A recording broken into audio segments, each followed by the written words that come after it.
안녕하세요. 반갑습니다. 유수아입니다. 네, 오늘도 여러분들의 수면에 도움이 될 만한 으스스한 상식들 혹은 흥미로운 상식들에 대해서 지난번에 이어서 또 알아보는 시간 가져보도록 하겠습니다. 지난번에 많은 분들께서 흥미로워 하셨던 게 팩트 체크를 바로바로 들어가서 참 좋다, 뭐 그런 말씀도 해주시더라고요. 그래서 컨셉을 좀 바꿨습니다. 다 팩트 체크를 들어가는 걸로 인터넷에 떠도는 것들 제가 대신 팩트 체크를 해드리는 그런 걸로 한번 좀 진행해 보겠습니다. 먼저 첫 번째고요. 전나무는 인간의 폐 속에서도 생장할 수 있다 라는 건데, 말이 되나? 나무가 어떻게 사람의 폐 속에서 자랄 수가 있지? 검색해 보겠습니다. 전나무. 야, 이건 또 뭘까? SBS에서 이제 나왔던 그 보도 자료인데요. 러시아에 사는 28살의 시도르킨 씨는 극심한 통증과 함께 피를 토하는 증상이 일어나서 본인이 폐암인 줄 알고 병원에서 엑스레이를 찍게 됐습니다. 근데 검사 결과 한쪽 폐에서 뭔가 종양 같은 걸 발견하게 된 거죠. 그래서 종양인가 보구나 해서 잘라냈는데 알고 봤더니 작은 전나무였다. 전나무가 폐에 어떻게 들어갔어? 크기 5cm의 전나무가 자라면서 허파 조직에 상처를 주고 고통을 줬던 것이었다. 환자는 본인이 암이 아니란 사실에 더없이 기뻐했다. 해피엔딩이네요. 이 나무를 제거한 의료진은 전나무가 통째로 폐로 들어갔다기보다는 환자가 숨을 쉬다가 호흡기로 전나무에 씨앗이 들어가게 된 거지. 근데 씨앗은 입자가 되게 작으니까 한 몇 밀리미터밖에 안 될 거 아니에요. 그게 들어갔는데 운 좋게도, 물론 전나무 입장에서 운이 좋은 거죠. 사람 입장에서 운이 안 좋은 거고, 허파에서 이제 싹을 움트고 해가지고 5cm 정도가 자라났던 적이 실제로 있었다는 거군요. 야, 상상 잠깐 해봤는데요. 너무 끔찍한데요? 얼마나 아팠을까? 그리고 5cm면 작지도 않은데 한 이 정도인 거거든요. 여튼간에 환자도 본인이 암이 아니라는 걸 알게 돼서 참 기쁜 사실이었고, 잘 치유가 됐다니까 다행이네요. 그나마 해피엔딩입니다. 다음 29번째입니다. 정수를 거친 물은 대부분 화장실에서도 쓰였던 물이다. 그렇겠죠? 예? 우리가 마시는 물들이 다 어디서 무한하게 막 나오진 않을 거 아니에요? 그래도 한번 알아보겠습니다. 쿠오라라고 하는 미국의 이제 지식인 같은 사이트입니다. 여기에 이제 누가 질문을 한 거죠. 내가 변기나 욕조에 흘려보낸 물이 식수가 되는 경우가 있습니까? 어떻게 그런 일이 일어날 수 있죠? 라고 질문을 한 겁니다. 거기에 대한 답변입니다. 변기에 내리거나 욕조에서 흘린 물은 결국 자연적인 물 순환을 통해서 식수 공급원으로 다시 돌아옵니다. 변기를 내리거나 욕조에서 물을 빼면은 도시의 폐수 처리 시스템으로 들어가게 됩니다. 처리 시설에서는 오염 물질과 불순물을 제거하는 엄격한 정화의 과정을 거칩니다. 여기에는 물리적 여과, 정말 실질적으로 거르는 어떤 필터 같은 걸 통해서, 그리고 화학적 처리 및 유기물을 분해하는 생물학적 과정도 포함됩니다. 어떤 특정한 물질을 쓰거나 이런 걸 해서 실제로 그 물을 어떤 분해하는 과정도 거친다는 거죠. 처리된 물은 강, 호수 또는 기타 표면 수역으로 다시 배출되게 됩니다. 이 물이 이러한 수원에서 증발하면서 대기에 구름을 형성합니다. 그런 다음에 그 물은 비나 눈과 같은 강수로 지구의 표면에 다시 떨어지게 됩니다. 이 강수는 지하수 대수층을 보충하는데, 이는 세계 식수의 대부분을 공급하는 지하 저수지입니다. 그러니까 이제 여기에 써있는 말을 좀 빌리자면은 정말로 바로 어떤 우리 오염 물질이 있는 물을 내렸을 때 그게 정화가 돼서 다시 이제 호스를 통해서 수도꼭지로 나온다라기보다는 그렇게 정화시킨 물을 다시 방류를 하게 되는데, 그 방류가 된 물이 어찌됐든 간 다시 기화를 거쳐서 비가 온다든지 그런 식으로 되기 때문에 결과적으로 우리가 화장실에서 내린 물들이 우리가 다시 마시게 된다는 말이긴 하죠. 화장실에서 내린 물이 다시 내 입으로 들어간다는 생각을 하면은 조금 그렇긴 합니다만, 아니 뭐 어쩔 수 없지. 그리고 이제 다 과학적으로도 깨끗한 물인 게 증명이 된 걸 마시는 거니까 큰 이상은 없겠죠. 다만 기분이 좋진 않다. 다음입니다. 30번째. 나무늘보의 손톱은 사실 손톱이 아니라 뼈다. 어? 진짜? 그럼 아프겠는데? 매달려 있을 때? 아닌가? 내가 생각하는 게 좀 이상한 건가? 검색해 볼게요. 더 슬로스 컨서베이션 파운데이션입니다. 나무늘보 관련해서 보호하고 그런 단체인 것 같아요. 거기에 어떤 회지 같은 데 적혀 있는 글인데요. 나무늘보의 해부학에 대해서 당신이 아마도 몰랐던 8가지 사실입니다. 첫 번째, 나무늘보는 손톱이 있습니까? 아니면 발톱이 뼈로 되어 있는 건가요? 라는 질문인데요. 그에 대한 답변입니다. 글쎄요, 그 중간 어딘가에 있습니다. 나무늘보의 발톱은 손톱이 자란 것처럼 보이지만 실제로는 튀어나온 길고 휘어진 원위 지골뼈로 형성이 되게 됩니다. 이 뼈는 손톱과 머리카락을 구성하는 것과 같은 물질로 된 덮개로 덮여 있습니다. 라는 거죠. 그렇기 때문에 이 튀어나와 있는 부분의 골격까지는 뼈가 맞지만 거기에 덮여 있는 것은 우리의 머리카락이나 손톱과 같은 케라틴의 성분으로 되어 있다. 그래서 반 정도는 맞는 말, 혹은 반 정도는 아니라고도 할 수 있는 말이다. 야, 근데 뼈가 얘는 그럼 튀어나와 있는 거네. 야, 그건 또 몰랐네요. 어쨌든 간에 반 정도는 맞는 말이라고 하고요. 그 밑에 여러 가지 또 흥미로운 사실 같은 게 있는 것 같은데 나머지도 읽어볼게요. 나무늘보의 발톱은 나무를 오르면서 끊임없이 사용하면서 그 모양과 날카로움을 얻게 됩니다. 나무늘보의 발톱이 부러지거나 손상되면은 나무늘보는 낮은 신진대사율 덕분에 실제로 발톱을 다시 자라게 할 수 있습니다. 오, 그러니까 얘는 발톱이 뼈인 거잖아. 근데도 뼈가 다시 자란다는 거예요. 마치 파충류가 사지를 절단하게 돼도 다시 나오는 것처럼 스스로가 뼈를 재구성하는 능력을 가지고 있다는 겁니다. 다만 발톱이 원래 모양으로 돌아가는 경우는 드물고 변형된 형태로 자란다고 합니다. 그래서 밑에 사진을 보시면 아시겠지만 곧게 자라있는 게 아니라 약간 휘어있죠. 이런 식으로. 그럴 수도 있다. 왜냐? 신진대사율이 낮기 때문에. 몸의 어떤 순환 같은 게 천천히 이루어진 동물이다 보니까 이런 식으로도 일어날 수 있나 봐요. 일들이 대단하네. 자꾸 보니까 귀엽게 생긴 것 같기도 하고. 그 밑에 나무늘보는 종종 뼈, 피부, 털 요런 걸로만 묘사가 되기 때문에 약하고 느리고 뭐 약간 그런 동물이라고 생각하지만 사실 이건 부정확한 정보입니다. 성인 나무늘보는 평균적인 인간보다 약 3배가 더 강하다.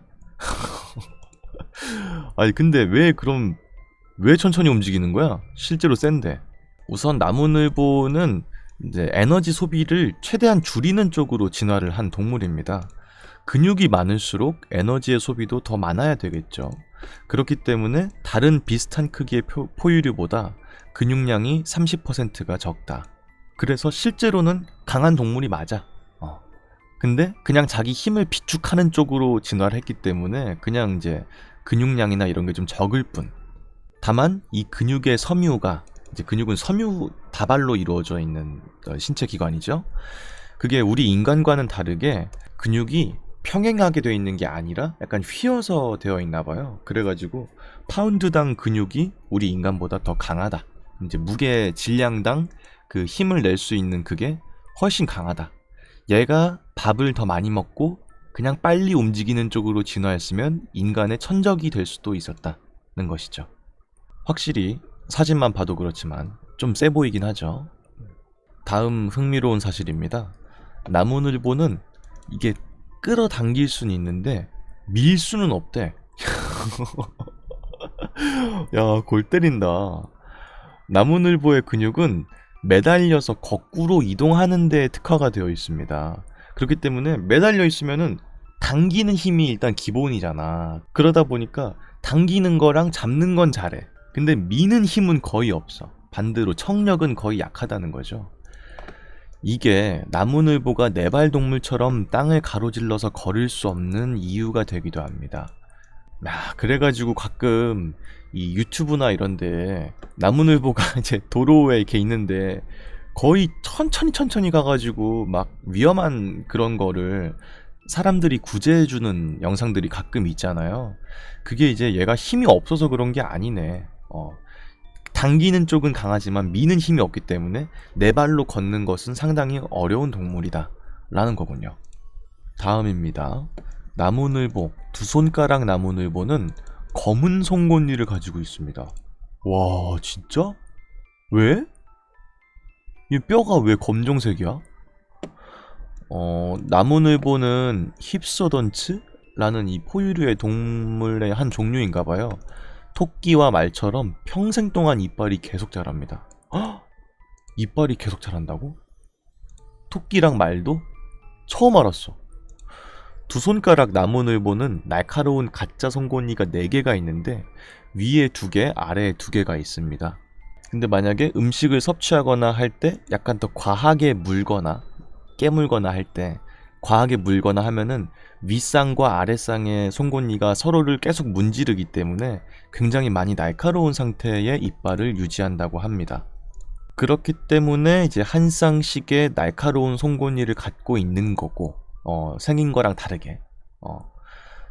다만 왜 검정색인 것이냐 하는 것은 잎만 먹기 때문에 그렇다고 합니다. 잎에 근데 타닌 성분이 많이 있는데 타닌이라는 성분은 잎이 원래 녹색이었다가 갈색으로 변하게 되잖아요. 그거를 도와주는 물질이라는 거예요. 그렇기 때문에 낙엽들이 다 갈색인 건데 이 나무늘보는 그런 잎들을 위주로 먹는 동물이잖아.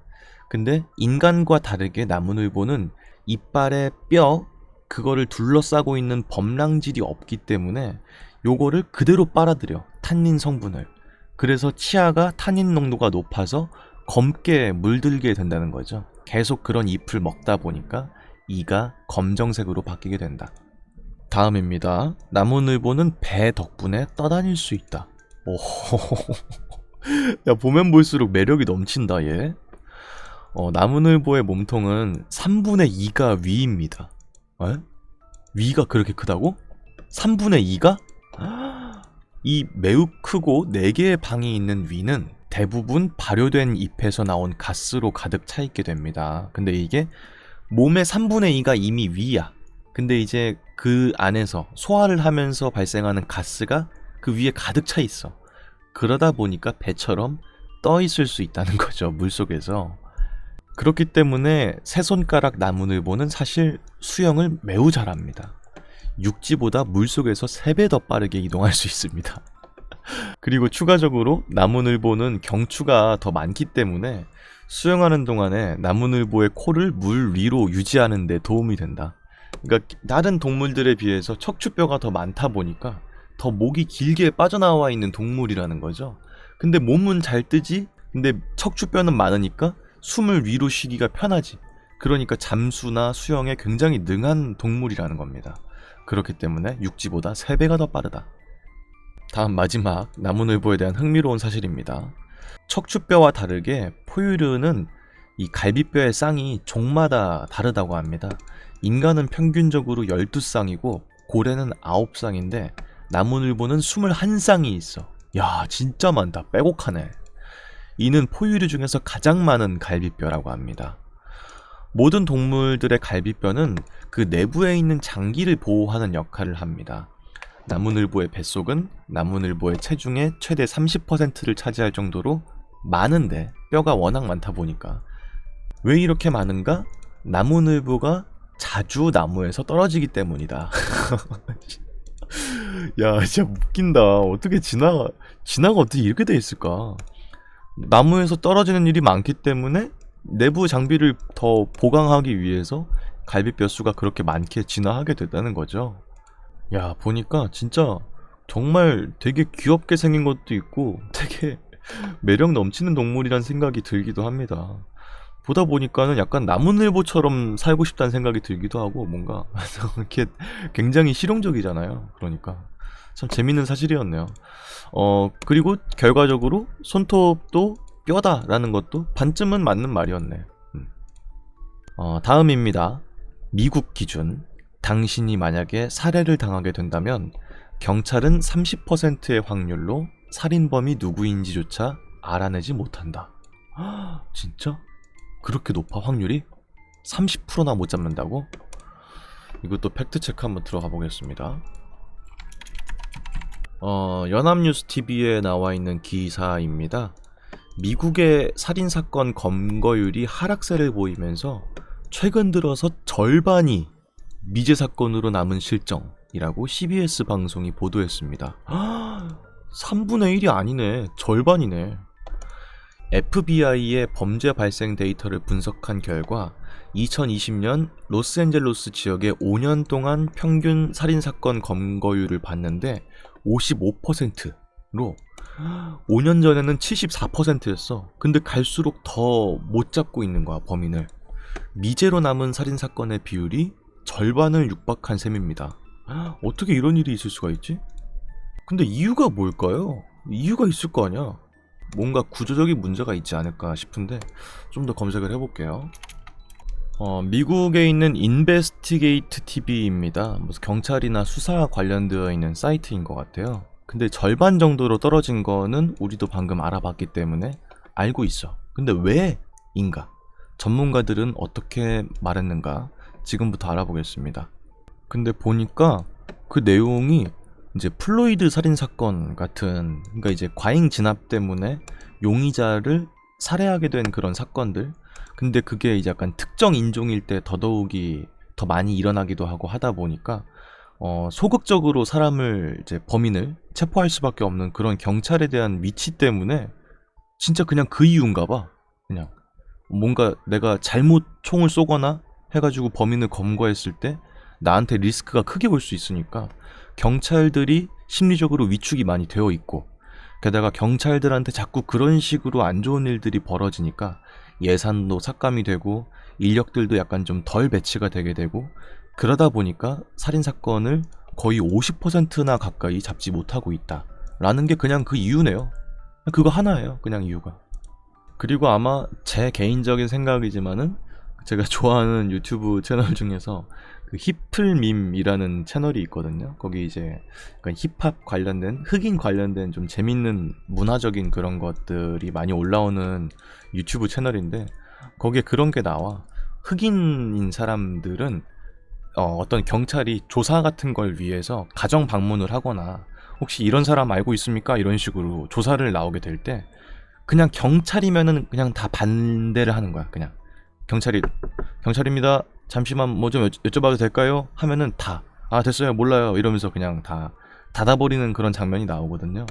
물론 이제 웃기자고 만든 영상들이겠지만은 아마도 그게 흑인 사회가 경찰을 굉장히 불신하고 있기 때문에 대부분의 사람들이 그렇게 많이 행동을 해서 그런 식의 밈 같은 것도 나온 거라 생각이 들거든요. 그러니까 범인을 잡기 위해서는 일단 추가적인 도움이 필요한데, 주변인들의 도움이 필요한데, 그런 식으로 경찰을 안 믿어버리니까 어떤 사건의 단초를 발견하기가 너무 힘든 거지, 경찰들 입장에서는. 그러니까 내부적인 수사를 통해서만 잡을 수밖에 없는 건데, 그러다 보니까 검거율이 떨어진다는 말인 것 같아요. 이거 아주 심각하네. 절반 정도를 못 잡는 정도면은 진짜 심각한 일이죠. 여튼간에 사실이었습니다. 다음 33번째입니다. 20% 정도의 어린이들은 실제로는 들리지 않는 목소리를 듣는다 라고 보고가 되었습니다. 이게 무슨 말이지?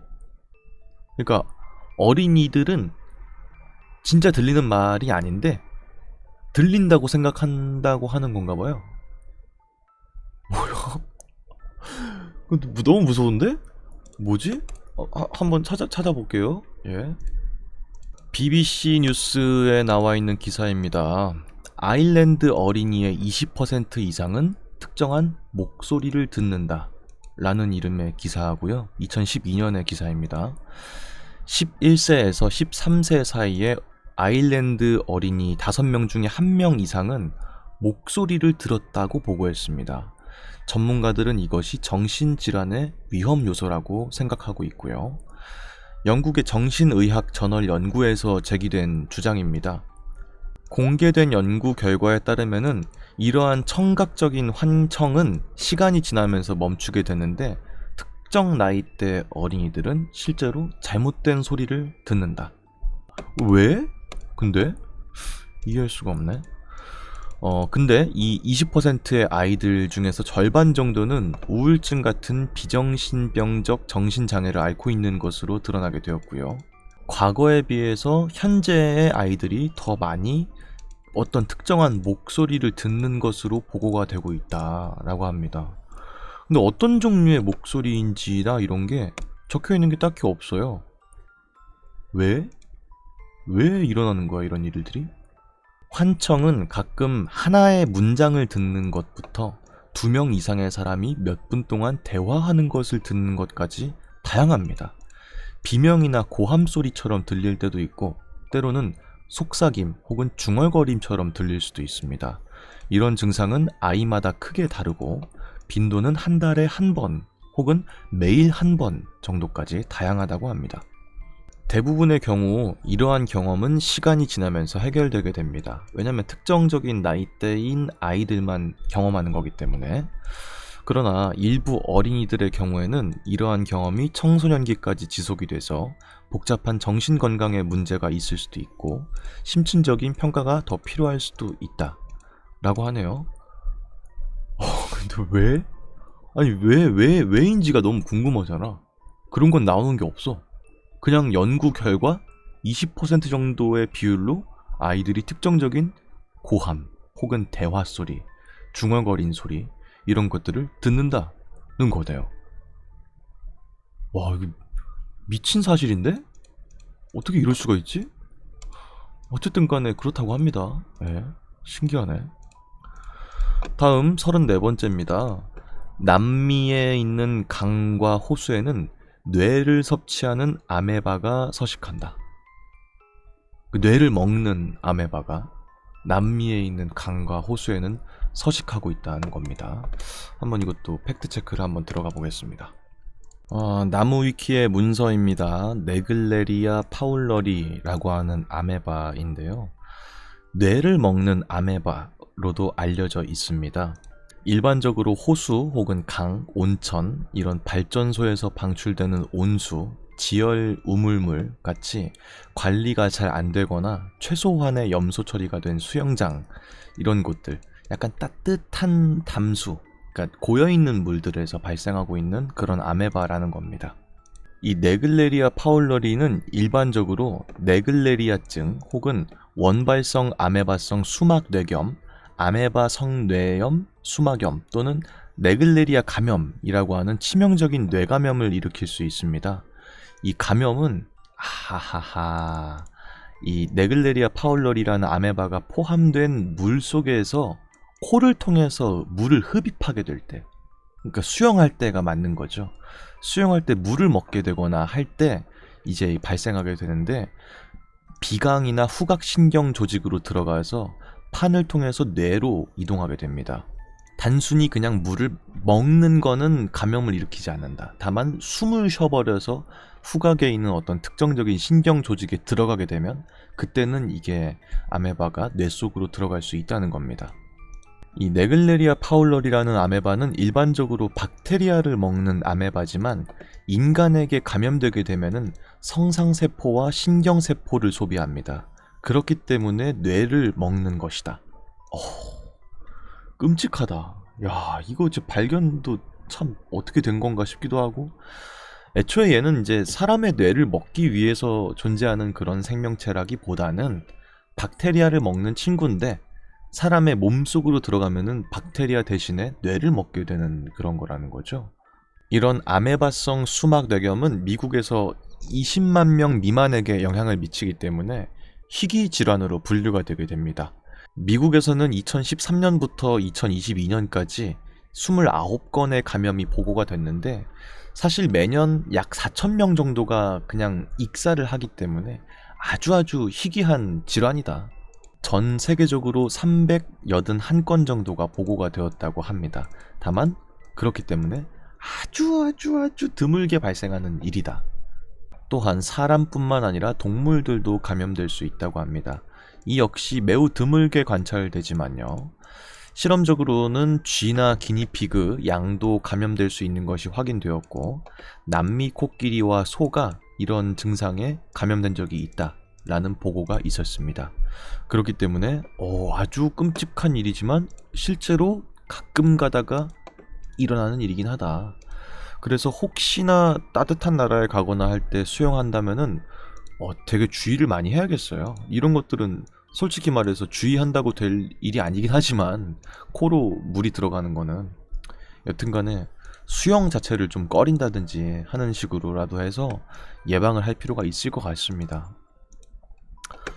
다음 35번째입니다.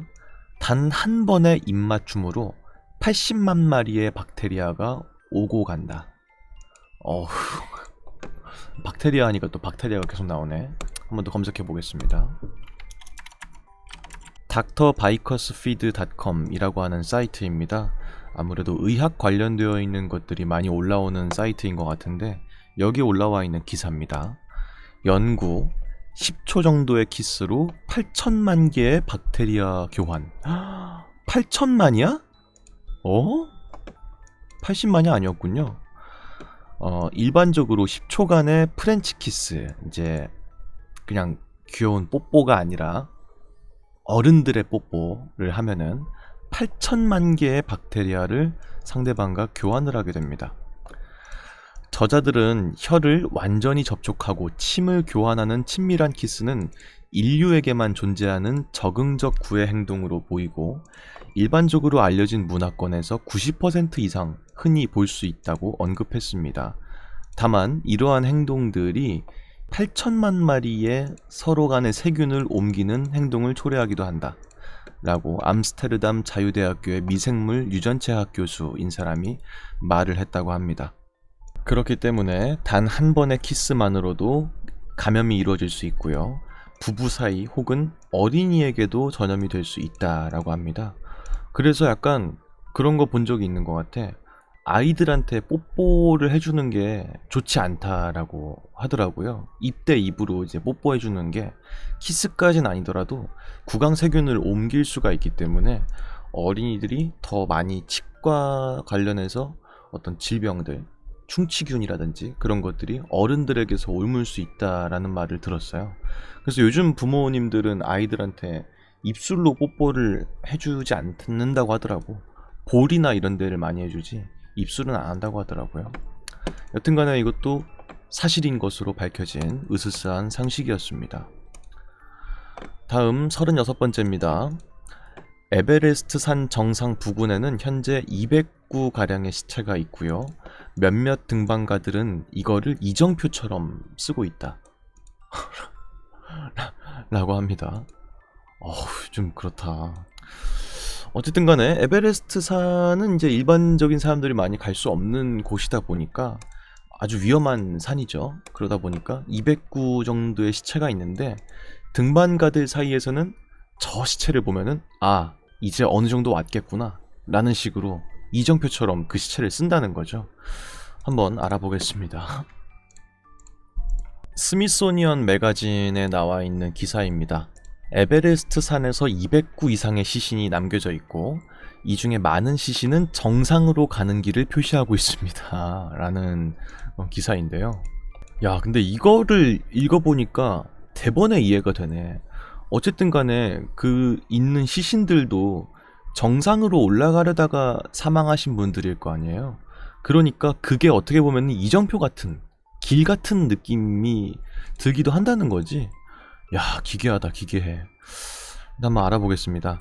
에베레스트 산을 오르려다가 300명 이상이 사망했습니다. 그리고 이 사망자의 수는 계속 증가하고 있고요.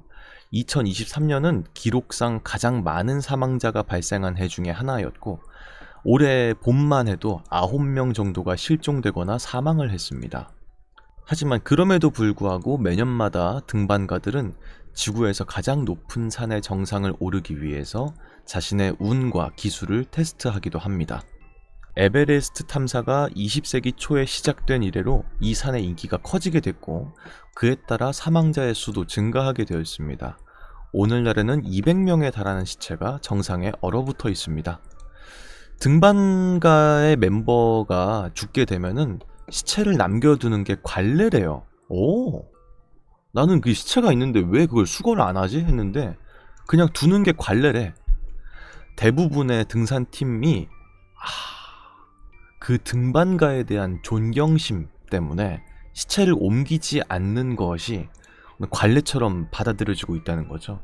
그 사람이 그런 험악한 산지형을 오르다가 사망한 그거의 의지를 꺾지 않겠다는 식으로 그냥 그 자리에 둔다는 거지. 게다가 더불어서 얼어붙은 시체는 매우 무겁고 다루기가 힘들기 때문에 높은 고도에서는 이런 무게를 들어 올리는 것 자체가 힘든 일입니다. 그렇기 때문에 관례와 더불어서 그 많은 시체가 옮겨지지 않는 것이다. 실제로 살아있는 사람들은 이렇게 에베레스트 산을 이렇게 올라가게 될 때 경로를 따라서 얼어붙고 보존된 시체를 너무 많이 지나치기 때문에 많은 시체들은 실제로 별명을 얻기도 했고, 그 중에 일부는 트레일 마커, 이제 산악할 때의 어떤 이정표 같은 역할을 하기도 한다는 겁니다. 하지만 최근 몇 년 동안 네팔은 산에서 시체 중의 일부를 제거하기도 했고, 수톤의 쓰레기를 처리하기 위해서 원정대를 보내기도 했으며, 이번 연도 봄만 하더라도 시체 내구와 유골 1개를 회수했습니다. 이게 회수가 된 시신인가 봅니다. 왜 그렇게 많은 사람들이 에베레스트에서 사망을 하게 되는가? 그에 대해서 알아보겠습니다. 에베레스트 산은 위험이 가득한 혹독한 환경입니다. 등반가들은 눈사태에 묻히거나 치명적인 틈새에 빠지게 될 수 있는데, 이 때문에 동상을 일으키기도 하고 고산병 혹은 극심한 피로에 시달리게 되기도 합니다. 에베레스트 산에서 사망하는 대부분은 해발 26,000피트 이상의 고도에서 발생하게 되는데, 이 지역을 죽음의 지대라고 부르기도 합니다. 왜냐? 공기가 일단 지대가 너무 높다 보니까 희박해. 산소가 부족하니까 마치 런닝머신을 달리고 있는데 호흡을 빨대로만 하는 것처럼 아주 희박하다는 거죠. 이렇게 낮은 농도의 산소에 직면하게 되면은 신체의 세포가 죽기 시작합니다. 그렇기 때문에 뇌와 폐가 제대로 기능을 하지 못하기도 하고요. 사람이 실제로는 실수를 많이 하는 사람이 아니라고 해도 이렇게 뇌와 폐가 손상이 오기 때문에 실수를 할 가능성이 더 커지게 된다.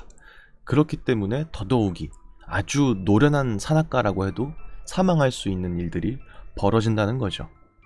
최근 들어서는 더 많은 사람들이 에베레스트에 등반을 시도하고 있습니다. 근데 이게 내가 생각하는 그런 등반이 아닌데? 거의 이 정도면은 거의 사람이 기차처럼 줄지어가지고 지금 등반하는 모습이 보이는데, 요렇게 산이 혼잡해서 병목 현상이 발생한다는 거예요. 가뜩이나 올라가는 게 쉽지 않은 일인데 사람들도 많다 보니까 시간이 계속 지체가 돼. 그러니까 더더욱이 신체가 더 손상되는 일들이 발생하고, 그래서 더 실수를 많이 하게 되고, 그래서 사망까지도 이어지는 일들이 많아지고 있는 것이다. 게다가 최근 들어서는 기후의 변화 때문에 빙하가 많이 녹게 됐어요. 그러면서 노출된 경사면에서 낙석이 많아지게 됐다. 떨어지는 돌들도 발생하니까 사람이 올라가다가 떨어진 돌에 맞아서 사망하는 일들도 발생할 수 있다는 것이죠. 그렇기 때문에 이 산이 위험한 것이다. 그리고 랜드마크로 사용되는 시체 이 부분도 있습니다. 한번 알아볼게요. 에베레스트 산 등반가들이 보는 앞에서 죽은 많은 시체는 수년에 걸쳐서 독일인, 경례하는 남자, 얼음폭포 시체, 잠자는 숲속의 공주 같은 별명들을 얻게 되기도 했습니다. 근데 솔직히 이건 좀 공포스럽기도 한데, 이런 류의 별명이 왜 붙었겠어요? 경례하는 남자, 잠자는 숲속의 공주 이런 별명들이 왜 붙었겠어?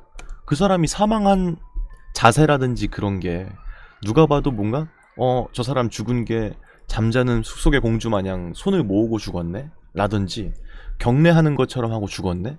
라든지 거기서 따왔을 거 아니야 별명을. 지금 무섭다 이건 좀. 어쨌든 그 밑에 가장 유명한 것은 1996년에 사망한 그린 부츠의 시신일 것입니다. 이는 인도의 뛰어난 등반가였던 인츠왕 팔초르라는 사람으로 추정이 되고요. 탐험하다가 갑작스럽게 심한 눈보라가 덮쳐서 동료들과 헤어지게 됐는데, 이 모든 등반가가 오르면서 반드시 지나야 되는 동굴 근처에서 그 사람이 사망하게 됐다는 거죠. 그래서 이 시체가 등반가들 사이에서는 정상에 거의 다 왔다 라는 식으로 어떤 이정표 같은 역할로서 이 시체가 쓰이게 됐다는 것이죠. 하지만 최근 들어서는 약간 좀 부도덕한 면들도 있고 하니까 2014년에 중국의 탐험대가 그의 시신을 눈에 좀 안 보이는 곳으로 옮기게 되면서 이정표의 역할은 더 이상 하고 있지 않다 라고 합니다. 야, 이 밑에는 약간 좀 으스스한 얘기도 있는데요. 2006년경에 영국의 등반가였던 데이비드 샤프란 사람이 그린 부츠 이 시체 옆에 잠깐 있게 된 거예요.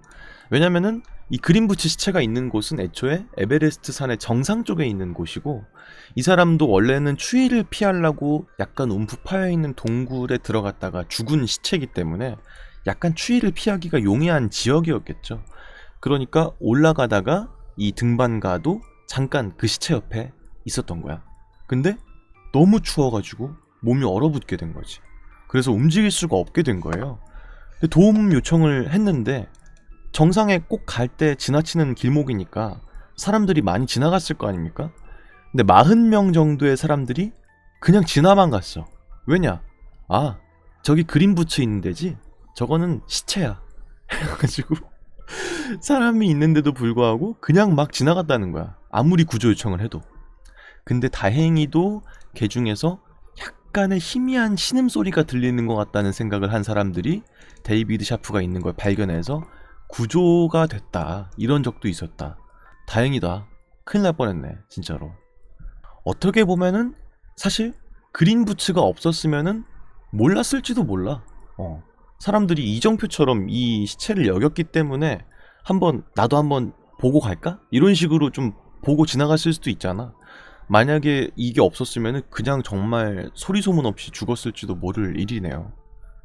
그렇기 때문에 사실 저처럼 등반을 하지 않는 사람 입장에서 봤을 때는 시체가 있는 게 되게 기괴하고 이상한 일이다 라는 생각이 드는데, 또 나름대로 등반가들한테는 산을 오르다가 죽는 것도 어떻게 보면 되게 명예로운 죽음이고 하니까 더더욱이 안 치우는 경향도 있고, 게다가 계속 산을 오르는 사람들에게 어떤 이정표 같은 역할을 하기도 하기 때문에 좀 치우지 않는 그런 관행 같은 것이다 라는 거네.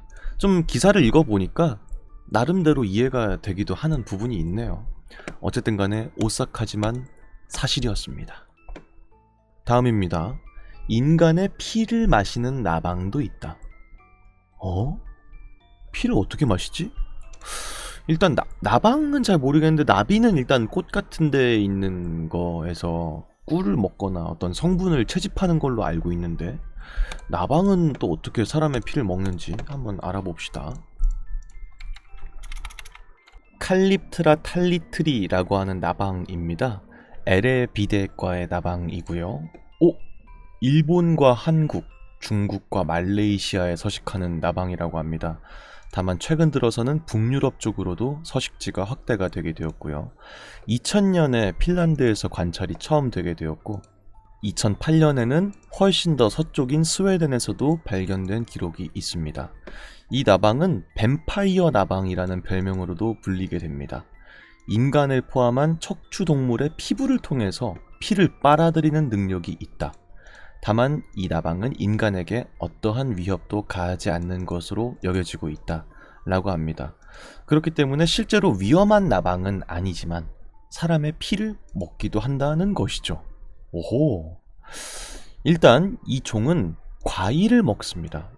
원래 기본적으로는 과일을 먹는 게 맞는데 러시아에서는 인간의 손을 한번 내밀었을 때 실험 중에 이 나방들이 이 갈고리 모양의 혀를 통해서 피부 아래를 뚫고 모기처럼 피를 빨았던 그런 기록이 있다는 것입니다. 어떤 나방은 최대 20분 동안 피를 빨 수도 있는 것으로 기록되게 되었다. 이제 왜 이렇게 피를 먹느냐? 원래는 과일만 먹는 친구인데, 왜냐면은 짝짓기 중에 암컷에게 소금분, 그러니까 나트륨 성분을 전달하는 게 이 수컷의 역할이라는 거죠. 근데 만약에 잎을 통해서 보통 나트륨을 채집하는데 나트륨이 부족해. 아, 이 잎은 좀 나트륨이 좀 없는데? 요런 환경에서 자라는 나방들은 사람의 피에도 약간 그 성분이 있기 때문에 그렇게 흡혈을 하기도 한다는 것입니다. 얘기만 들었을 때는 되게 무서웠는데 생각보다 그렇게까지 무서운 생명체는 아니었네. 더 주로 피를 먹는 모기 같은 그런 자식들 비해서는 양심적이네요. 그래도 다행히. 다음입니다. 39번째. 달에서의 시간은 지구에서의 시간보다 살짝 빠르다. 진짜? 이게 아마 중력 관련된 그런 얘기일 것 같긴 한데 한번 알아보겠습니다. The Science Alert이라고 하는 저널에 적혀있는 기사입니다. 달의 시간은 더 빠르게 흐른다. 그리고 얼마나 더 빨리 가는지 우리는 이미 알고 있다. 라고 하는 기사인데요.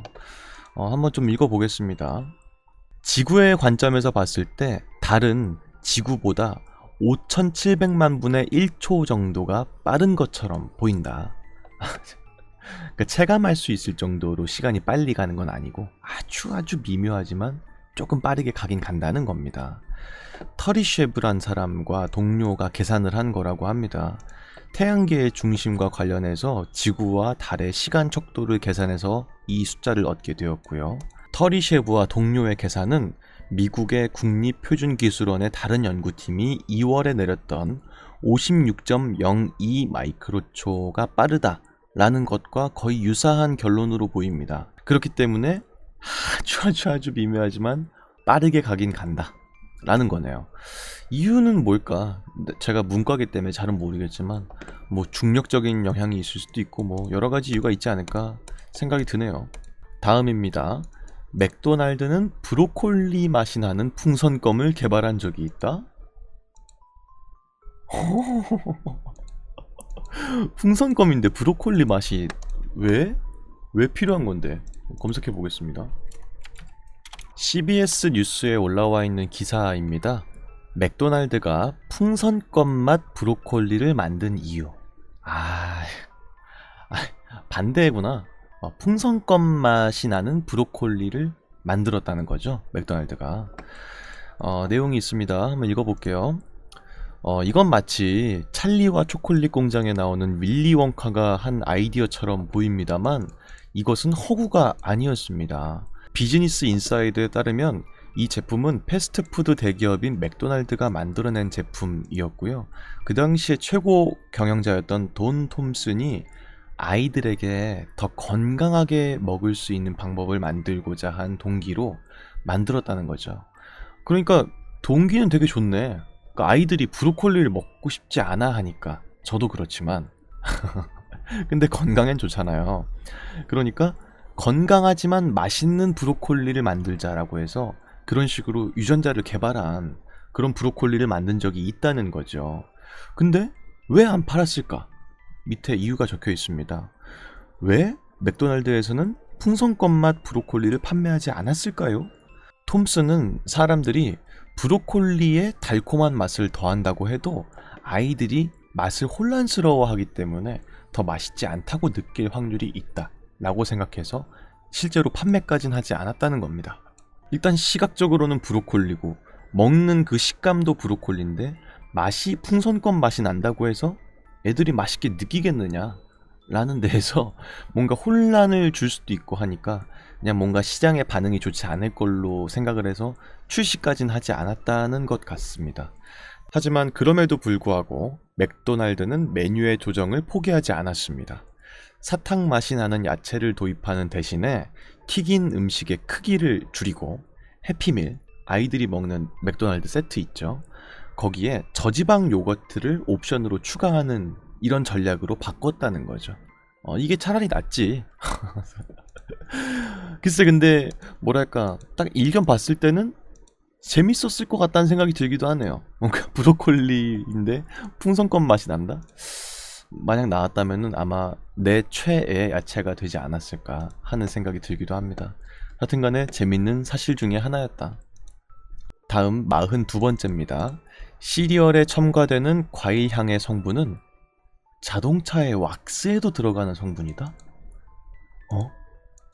한번 검색해 보겠습니다. 어떻게 그럴 수가 있지?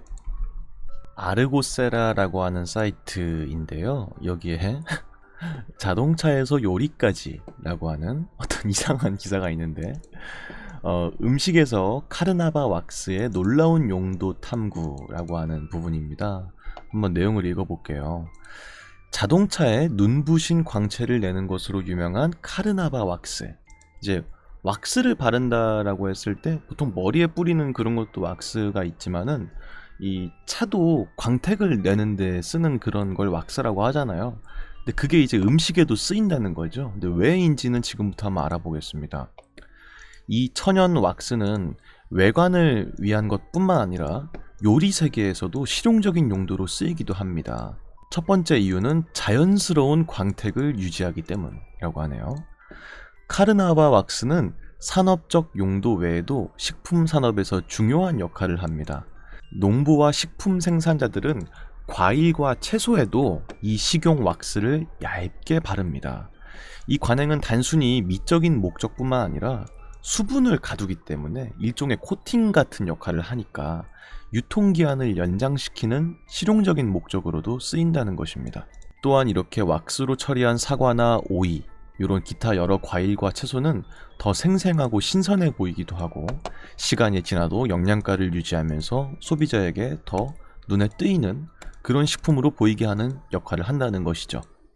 아까 알아봤던 거는 시리얼에 대한 얘기만 있었지만은 사실은 시리얼뿐만 아니라 젤리빈, 구미베어나 이런 젤리 혹은 초콜릿, 캔디 이런 것들의 광택의 마감을 위해서 쓰이기도 한대요. 이유는 무엇이냐? 이 왁스를 코팅한 음식들은 서로 달라붙지 않아. 그리고 녹는 것도 약간 막아주기 때문에 신선하고 매력적으로 보일 수 있다는 것이죠. 물론 이제 안전하기도 하고 하니까 이런 왁스의 성분을 쓰는 거긴 하겠지만은 차를 광택을 낼 때 쓰는 성분을 우리가 먹는다고 생각했을 때 뭔가 이상한 느낌이, 기묘한 느낌이 들기도 하는 부분은 있네요. 식품에서 카르나바 왁스가 무엇인지를 이해하면은 안전성에 대한 의문이 제기됩니다. 하지만 다행히도 천연적인 성분을 쓴 왁스고요. 식용이고 카르나바 야자 잎에서 추출되는 성분이다. 전 세계의 식품안전당국은 이를 사람이 먹어도 안전하다고 간주하기 때문에 식품 제조업체들도 신뢰하고 그 제품을 쓰는 것으로 알려져 있습니다. 그렇기 때문에 사실은 유탕 처리가 되어 있거나 약간 단 코팅이 되어 있는 그런 제품들은 어쩔 수 없이 눌러붙거나 할 수밖에 없을 거 아니야. 다니까. 근데 그거를 방지하기 위해서 이런 식용 왁스의 성분이 들어간다는 거네요. 하지만 아무리 건강한 제품이라고 해도 뭔가 차 광택을 내는 게 내가 먹어도 되나 하는 생각이 일단은 들긴 하지만 괜찮다고 하니까 여러분들 안심하고 드셔도 될 것 같습니다. 다음입니다. 비트코인이 생경했던 시절인 2010년 10,000 비트코인으로 피자 2판을 구매했던 사람이 있었다. 야, 미쳤다. 지금은 1 비트코인이 막 2천만 원대 막 이러고 있는데 처음에 비트코인이 생긴 지 얼마 안 됐을 때는 10,000 비트코인으로 피자 2판을 구매한 사람이 있었다는 거죠. 한번 알아보겠습니다. 코인데스크라고 하는 비트코인 관련 사이트에 올라와 있는 글입니다. 해피 비트코인 피자데이라고 해서 비트코인으로 피자를 구매했던 날을 기념하기도 한다는 거예요. 코인을 하는 사람들은. 그거에 대한 내용을 한번 좀 알아보겠습니다. 2010년 5월 22일 플로리다의 주민이었던 라즐로 하니츠가 파파존스의 피자 2판을 사기 위해서 10,000 비트코인을 지불했는데 이게 디지털 통화로 이루어진 최초의 구매로 여겨집니다. 그 코인의 가치는 오늘날 7억 달러에 약간 못 미칠 것이다 라고 합니다. 이 정도의 돈이면 우리나라의 한화로 치면 지금 한 9천억 정도의 값어치를 하고 있을 겁니다. 한번 내용을 좀 알아보겠습니다. 그러니까 비트코인의 개발자였던 사람이 어떤 약간 비유 같은 걸로 말을 한 거에서 이 사람이 아마 아이디어를 따온 게 아니었을까라는 추측이 있는 건데, 그 사람 무슨 말을 했냐면은 비트코인은 모든 전통적인 종이 화폐와 마찬가지로 교환에 가능한 것에 따라 가치가 매겨지게 됩니다. 그래서 만약에 비트코인을 100개 정도를 주고 피자를 누군가 구매를 한다고 만약에 발표를 하게 되면은 그게 어떤 시장적인 가치를 가지게 될 것이다. 왜냐면은 지금 비트코인은 몇 천만 원 단위를 하는 아주 자연스러운 화폐 가치가 됐지만, 이 당시엔 저도 기억이 나는 게 거의 짤이나 밈 정도의 취급이었어, 비트코인이. 아무도 그거를 어떤 시장 가치로 여기지 않았단 말이야. 그러니까 이 비트코인을 만든 사람도 누군가가 한 명이 스타트만 끊으면 된다. 한 명이 이 비트코인을 100비트코인이든 뭐 1000비트코인이든 간에 이걸로 피자를 산다든지 뭐 그런 식으로 쓰면은 그때부터는 이게 실질적인 값어치를 갖게 될 것이다 라고 개발자가 말을 했는데, 그 말에서 영감을 얻어가지고 플로리다에 살고 있는 한 사람이 내가 10,000비트코인으로 파파존스 피자 2판을 사겠다 라고 커뮤니티 게시글에 글을 올린 거예요. 그래서 결국 그 글을 봤던 19세의 소년이 그걸 가지고 응답을 해서 내가 그럼 10,000비트코인 받고 피자 2판 사드릴게요 라고 말을 한 거지. 그러니까 파파존스에서 실제로 결제 수단으로 10,000비트코인을 받은 게 아니고 그냥 사람 대 사람으로 거래를 했다는 거예요. 근데 그게 최초의 현물 거래로 지금까지 여겨지고 있는 예시다 라고 하는 것이고요. 플로리다주의 잭슨빌에 있는 이 매장에서는 이 구매를 기념하는 기념패도 그 매장에 있는 것으로 보인다. 최초의 비트코인으로 현물 거래를 한 매장, 이런 식으로 기념패도 있는 것으로 보인다. 다만 문제가 있죠. 9천억을 가지고 피자 2판을 샀다는 거, 물론 그 아주 결과론적인 얘기지. 지금 왔으니까 그게 그 정도의 값어치를 띠고 있는 거니까. 다만 후회는 할 수 있잖아, 그 사람이. 그거에 대한 얘기도 있습니다. 다만 이 사람은 후회를 하는 것 같진 않습니다. 그는 CNN과의 인터뷰에서 누군가는 시작해야 했다 라고 말했습니다. 그 스타트를 누군가 끊지 않았으면은 아무도 이렇게까지 지금 비트코인을 중요한 화폐 가치로 여겼겠느냐. 내가 스타트를 끄는 것만으로 만족한다 라고 말했다는 거죠. 재밌으면서 상당히 으스스하네. 이게 괴담이지. 이게 괴담이야. 9천억 원으로 피자 2판 사기. 이게 괴담이지. 이런 생각이 들기도 합니다. 다음 오늘의 마지막 생일 축하 노래는 사실 좋은 아침이라는 가사의 노래였다 라는 건데요. 한번 알아볼까요? 그러니까 생일 축하합니다 이 노래가 사실은 생일 축하 노래가 아니라 좋은 아침입니다 라고 하는 그런 내용의 노래였다는 거죠. 한번 알아보겠습니다. 생일 축하 노래에 대한 위키피디아 문서입니다. 해피 버스데이 투 유 혹은 간단하게는 해피 버스데이 라고 불리기도 하는 이 노래는 사람의 생일을 축하하기 위해서 부르는 노래입니다. 1998년 기네스 세계 기록에 따르면은 영어로 가장 잘 알려진 노래다. 재밌다. 그리고 이 노래의 기본 가사는 최소 18개의 언어로 번역된 것으로 보입니다. 근데 밑에 적혀 있네요. 멜로디는 원래 Good Morning to All 이라는 노래에서 따온 것입니다. 전통적으로는 1893년 미국의 자매였던 인 패티와 밀드레드 제이 힐이란 사람이 부른 것으로 알려져 있습니다. 다만 그 자매가 곡을 부른 그런 기록이 남아있는 건 맞지만 작곡까지 했는지는 확실하지 않다. 지금 보고 계시는 이 악보가 이제 Good Morning to All의 악보입니다. 해피 버스데이 투 유랑 아주 동일한 건데 가사만 다른 거죠. Good morning to you, good morning to you, good morning dear children, good morning to all 이라고 하는 좋은 아침입니다, 좋은 아침입니다 이런 식으로 하는 노래였다는 거죠. 와, 되게 신기하다. 근데 왜 바꿔서 부르게 된 걸까? 한번 좀 찾아볼게요. 사실 이전까지 해피 버스데이 투 유라는 노래가 이제 많이 불리기 전까지는 축하 행사나 생일 파티에서 부르는 노래가 딱히 없었다는 거죠. 근데 이제 독일인들이 18세기 후반에 오늘 우리가 알고 있는 어떤 생일일 때는 케이크를 먹어야 된다, 뭐 이런 식의 전통을 만들었는데, 요게 미국의 산업혁명을 따르면서 많이 대중화가 된 거고, 그러면서 부를 만한 노래 없나? 뭐 이런 걸 해가지고 붙여서 아마 그런 노래를 부르게 된 게 아닐까라는 그런 추측은 있네요. 정확한 기원설 같은 건 없습니다. 근데 이제 밑에 봤을 때 저작권 관련해서 상당히 많은 법정 싸움이 있었던 것을 알 수 있습니다. 그러니까 우리는 별게 아니라고 생각한 노래인데 사실은 전 세계에서 널리 퍼져 있는 노래다 보니까 저작권을 만약에 가지고 있으면 이게 얼마나 큰 수입이 되겠어요. 그러다 보니까 굉장히 소송 같은 게 많이 이어진 것으로 보이는데, 이제 기본적으로 2017년을 기준으로 해서 저작권은 이제 사라진 것으로 보입니다. 그렇기 때문에 이젠 어디에서든 쓰더라도 저작권을 따로 줄 필요는 없다. 사실은 이제 우리가 평상시에 부르거나 이럴 때는 상관이 없겠지만, 내가 가수인데 생일 축하 노래를 편곡을 해가지고 재즈 편곡을 해서 부르겠다 이러면은 저작권이 좀 그때부터는 문제가 생길 수가 있잖아. 그 관련해서는 꽤나 문제가 많았나 봐요.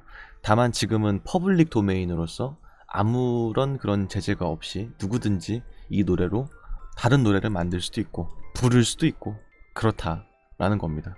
흥미롭네요. 왜 굿모닝 투유가 해피 버스데이 투유가 됐는지도 궁금한데, 자세하게 나와 있는 그런 기원은 없기 때문에 어쨌든 간에 원곡은 다른 곡이었다 정도로 마무리하면 될 것 같습니다. 참 재미있는 사실이네.